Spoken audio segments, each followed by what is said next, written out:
১৩৫ বছরের পুরনো ঐতিহাসিক আলেকজান্দ্রা ক্যাসেল বহু বছর সংস্কারের অভাবে আজ ধ্বংসের দ্বারপ্রান্তে। কাঠের সূক্ষ্ম কারুকাজ, মরিচা ধরা লোহার কাঠামো আর খসে পড়া প্লাস্টার, ঝোপঝাড়ে ঘেরা স্থাপনাটি দূর থেকে দেখে বোঝার উপায় নেই একসময় এই ভবনই ছিল জাঁকজমক আর ইতিহাসের অন্যতম কেন্দ্র। এটি ময়মনসিংহের ঐতিহাসিক আলেকজান্দ্রা ক্যাসেল, স্থানীয়ভাবে পরিচিত লোহার কুঠি নামেও। দীর্ঘদিন সংস্কারের অভাবে পুরনো এই প্রত্ন নিদর্শন এখন যেন বিলীন হওয়ার অপেক্ষায়। ১৮৮৯ সালে ময়মনসিংহ জেলা প্রতিষ্ঠার শতবার্ষিকী উপলক্ষে তৎকালীন জমিদার মহারাজা সূর্যকান্ত আচার্য চৌধুরী ৪৫,০০০ টাকা ব্যয়ে প্রাসাদটি নির্মাণ করেন। ব্রিটিশ সম্রাট সপ্তম এডওয়ার্ডের স্ত্রী আলেকজান্দ্রার নামানুসারে এর নাম রাখা হয় আলেকজান্দ্রা ক্যাসেল। ভবনটিতে ব্যাপকভাবে লোহার ব্যবহার থাকায় স্থানীয়ভাবে এটি লোহার কুঠি নামে পরিচিতি পায়। বর্তমানে এটি ময়মনসিংহ শিক্ষক প্রশিক্ষণ কলেজের গ্রন্থাগার হিসেবে ব্যবহৃত হলেও ভবনের বিভিন্ন অংশই ঝুঁকিপূর্ণ। প্রত্নতত্ত্ব অধিদপ্তরের তথ্য অনুযায়ী ২০১৮ সালের ৮ মার্চ আলেকজান্দ্রা ক্যাসেলকে সংরক্ষিত পুরাকীর্তি হিসেবে তালিকাভুক্ত করা হয়। ময়মনসিংহের ১১টি সংরক্ষিত পুরাকীর্তির এটি একটি। কিন্তু আশ্চর্যের বিষয়, স্থাপনাটিতে সংরক্ষিত পুরাকীর্তির কোনো সাইনবোর্ডই নেই। নিচতলায় গ্রন্থাগার চালু থাকলেও দ্বিতীয় তলার লোহার সিঁড়ি কাঁটাতারে ঘেরা। সামনের ভাস্কর্যের বিভিন্ন অংশ ভেঙে গেছে, ভবনের দেয়াল ও প্লাস্টার খসে পড়ছে। এমন অবস্থা দেখে হতাশ হয়ে ফিরছেন দর্শনার্থীরা। আমরা সব বন্ধুরা মিলে এখানে ঘুরতে এসেছিলাম। যেহেতু ময়মনসিংহের দর্শনীয় স্থানগুলোর মধ্যে আলেকজান্ডার ক্যাসেল একটি অন্যতম দর্শনীয় স্থান, এটা দেখার জন্যই মূলত আজকেই ফার্স্ট টাইম আসলাম।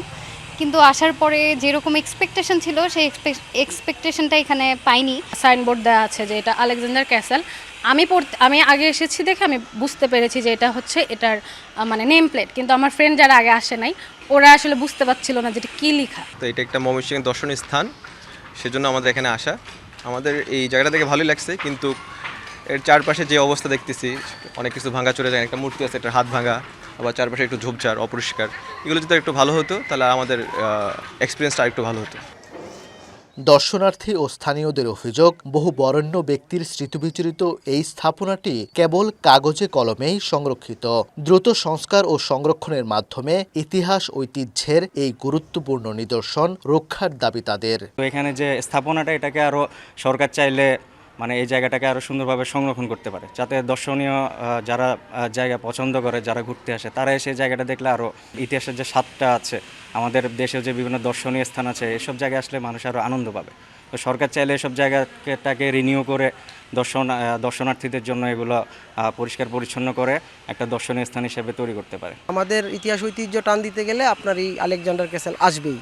ইভেন আপনার পার্শ্ববর্তী জেলা থেকে মানুষ যখন আপনার এখানে পরিদর্শন করতে আসে, বেড়াতে আসে, আমাদের কাছে তখন খুব লজ্জা লাগে বিষয়টা, যে আমাদের এরকম একটা ঐতিহ্য আছে বাট আমরা এটাকে সংরক্ষণ করতে পারতেছি না। এটা খুবই দুঃখজনক। আমি আশা করব সরকার এটাকে সংরক্ষণের উদ্যোগ নেবে। ময়মনসিংহের যারা পরবর্তী প্রজন্ম আছে তাদের কাছে তুলে ধরার জন্য হলেও এটা সংরক্ষণ করা উচিত, এবং যা যা এখন এরকম যে আছে একদম বিচ্ছিন্ন অবস্থায় দেখা যাচ্ছে, তো এটা সংরক্ষণ করা খুবই জরুরি।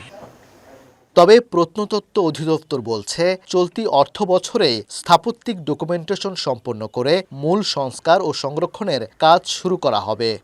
সংস্কার করার আগে এটার প্রথম পার্ট হচ্ছে প্রি ডকুমেন্টেশন, প্রত্যেকটা কর্নার ধরে ধরে এঁকে নিয়ে এটা বর্তমান অবস্থাটাকে একটা প্রি ডকুমেন্ট করা, নকশা তৈরি করা।